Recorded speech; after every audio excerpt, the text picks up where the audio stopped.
Class, I want to show you how to use the tools that are built into Word to really quickly and easily improve your writing. You still have to think about it. It won't be automatic, but it's kind of slick.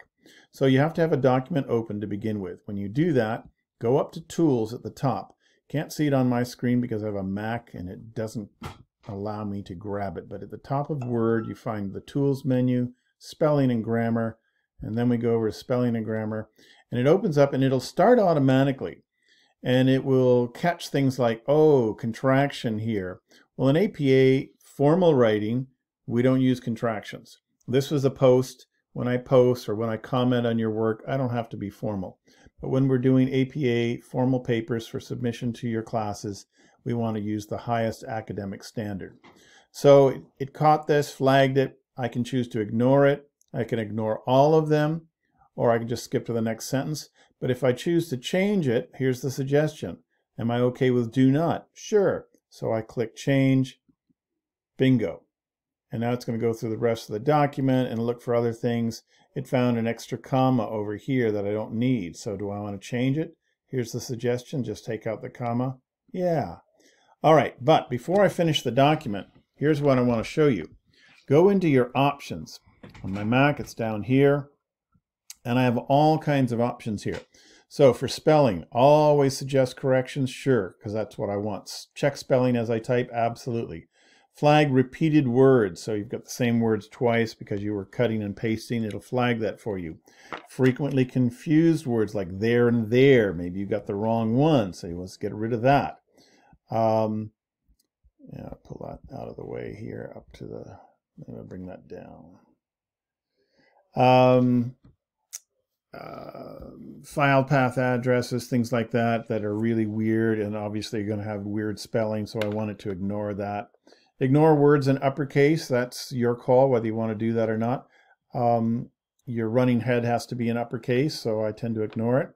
Ignore words with numbers built in, so that might be a password or something like that. So up to you.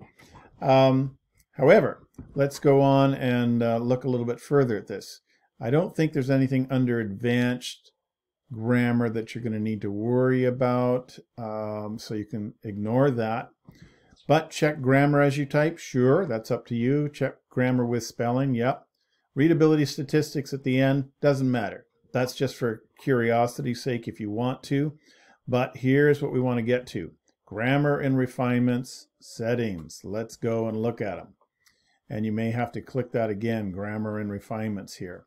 So how do you write B.Ed, M.Ed, Ph.D.? So it'll check that. Adjectives instead of adverbs. Oh, you did really good. Well, no, that should be really well. The spelling could be right, but it's the wrong word. Or adverb instead of adjectives. Agreement with noun phrases. Capitalization. Capitalization of months. Comma after greetings. Dear sir, comma. Comma before quotations. And then he said, comma, quotation. Comma missing after introductory phrases. I find students miss this all the time. A comma splice where you've joined two sentences together with only a comma instead of conjunction. And on it goes. So you got a lot of comma errors going to be corrected for you if you make use of this. I won't go through all of these things. You can take out the ones you want. Some of these are not going to come up that very often, so I just leave them in there. It's not a problem. Subject verb agreement, absolutely. Spacing, maybe you added an extra space after a sentence. Plain verb form, lots and lots. I would go mostly with the standard, but check off passive voice to check that. Wordiness for sure. Those are ones you want to check. Informal language and slang, because this is academic writing. Gender specific. You can check it. Sometimes it's legit, sometimes it isn't. Oxford comma, you need that as part of APA. You have to use it. Vague adjectives, you can check those. Weak verbs. It will just suggest different wording. Punctuation required with quotes, yes. Inside the quotes. Space between sentences, one space. APA keeps going back and forth on that, so it depends on the edition you're using, kind of depends on the professor and what edition they're using, but one space should be fine. And you say OK. And so now I'm going to click out of the settings And I want to check my grammar here again. So let's keep going. So they had this one here where it said all of your other classes. So all your classes. I don't have to have the of in there. So let's change that. And then it's found something else here. So let's see where this. Do this by going to face that were noted. So it doesn't have a suggestion for me, but were noted is passive voice. Okay. So instead of errors that were noted, the errors you noted. So putting the subject as the actor. And again, passive voice is not wrong, but if you use it too much, it's going to weaken your writing. So be careful. So I'm going to ignore once. It'll probably come up with another one. So print this out, check off each item as you ensure that it is done. And so again, it's kind of a passive thing. So after you do it would be more active. So passive voice is a little bit of a tricky one, but you want to flag it because a lot of times there is a better way to say it. Okay?